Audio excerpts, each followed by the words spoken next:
The grand chandeliers of the Imperial Hotel glittered like captured stars, pouring golden light across polished marble floors and velvet-draped dining halls. Guests in crisp tuxedos and shimmering gowns laughed over glasses of champagne, their voices rising in polished harmony with the faint notes of a string quartet.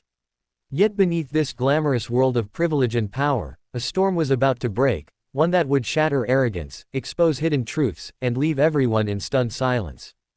For on that day, the spoiled son of a millionaire would raise his hand against a woman who carried more strength in her heart than he could ever fathom. What he did not know was that her husband's identity would make him tremble in a way wealth and status never could.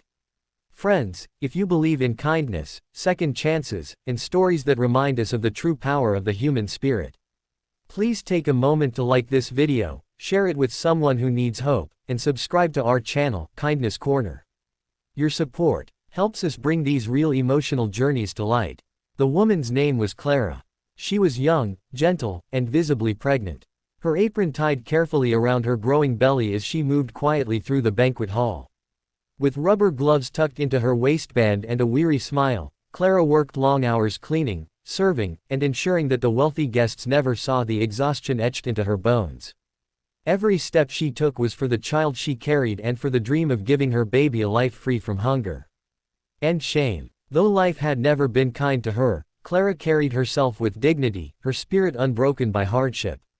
On the other end of the hall sat Adrian, the only son of the hotel's wealthy owner. Born into wealth, raised with privilege, Adrian had never lifted a hand to work, never tasted struggle, never understood humility. He wore arrogance like an expensive suit, and entitlement flowed through him as naturally as breath. The staff feared him, not because of his strength, but because of his cruelty. To Adrian, they were invisible. Tools meant to serve his whims, people without faces or stories. That afternoon, his laughter rang loudest among the tables as he boasted of his power, sipping wine with reckless pride. Fate, however, placed Clara directly in his path. Carrying a tray of crystal glasses, she hurried past his chair. A sudden stumble caused a single drop of wine to spill near his cuff. It was barely visible, yet Adrian's eyes narrowed as though she had insulted his very existence. In the silence that followed, he rose, fury twisting his face. Gasps filled the room as Adrian, blinded by arrogance, lashed out with his foot, striking Clara across her stomach. The fragile tray shattered against the marble floor as she fell back, her hands instinctively clutching her unborn child. The entire hall froze. The wealthy guests, usually quick to laugh or cheer at Adrian's antics, now stared in horror. Whispers rippled like waves. "She's pregnant. How could he?" Clara's face turned pale, her breath shallow, yet she refused to cry. Instead, she pulled herself upright, trembling yet unbroken, her eyes glistening with a mixture of fear and unspoken defiance. Adrian sneered, brushing his sleeve as though her very presence stirred him. "People like, you should know your place." His voice rang, sharp and merciless. But then, in the midst of stunned silence, heavy footsteps echoed through the hall. Every head turned as a man entered, his presence so commanding that even the chandeliers seemed to dim. His name was Marcus Hale, a decorated soldier recently returned after years of service overseas. He was Clara's husband, the man who had fought battles most could not imagine, the man whose loyalty and honor stood in stark contrast to Adrian's shallow pride.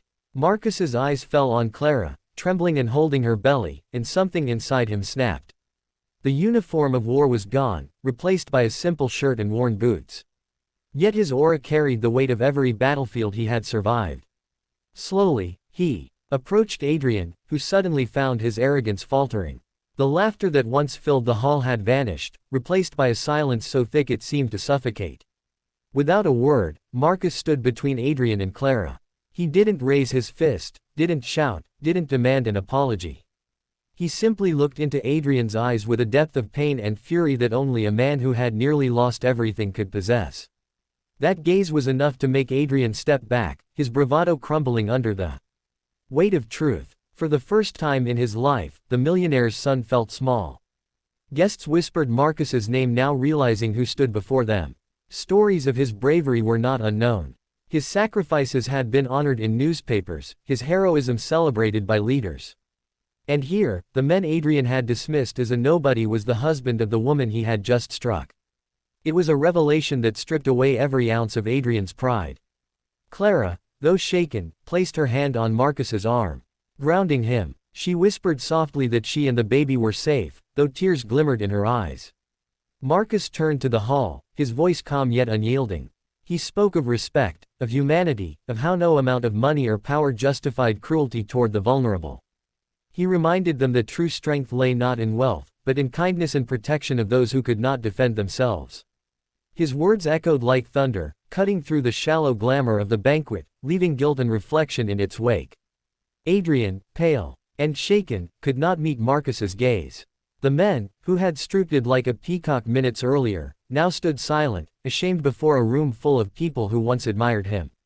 For the first time, he was confronted not by wealth or status, but by the raw truth of his own weakness. In that silence, Clara's dignity shone brighter than any chandelier, her courage outshining the gold and silk around her. From that day forward, whispers of the incident spread across the city. The hotel's wealthy clientele began to question the character of Adrian, and even his father, a powerful millionaire, could not shield him from disgrace. Clara, meanwhile, became a quiet symbol of resilience, a reminder that the strength of a humble heart could humble even the proudest tyrant. And Marcus, though he never sought recognition, became a living example of what it meant to be a protector, not through violence but through integrity. Sometimes the most powerful battles are not fought with weapons, but with truth. And sometimes the greatest victories are won not by defeating an enemy, but by opening the eyes of those blinded by arrogance. Adrian's arrogance had led him to raise his hand against the innocent.